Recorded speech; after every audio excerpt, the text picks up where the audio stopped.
সেদিন কেন যেন আমাকে মনে হচ্ছিল যে আমি একটু চিতই পিঠা খাবো। তো চিতই পিঠা খেতে খেতে আমি মনে করলাম বাসায় নিয়ে যেয়ে একটু দুধ পিঠা বানাবো।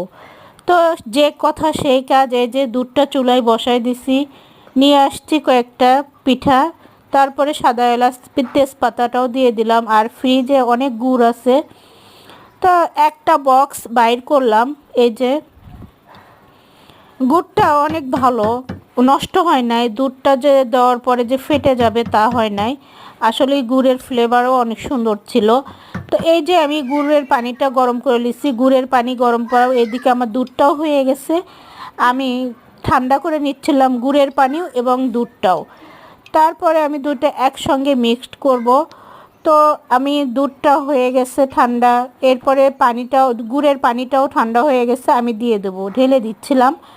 তারপরে আমি এখানে পিঠা অ্যাড করব।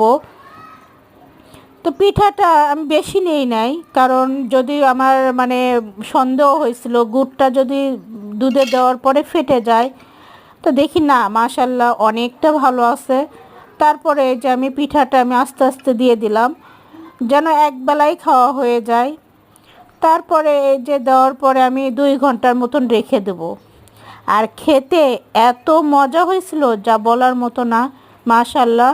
মানে 2 ঘন্টা রাখছি, তাতে মানে পিঠাটা এত নরম হয়েছে, খেতে যে কী যে মজা। আপনারাও মন চাইলে, এখন সব জায়গায় চিতই পিঠা সব সময় বানায়, এই যে আমার ছেলেটা মানে খাচ্ছে, আমিও খাইলাম, সবাই ভালো।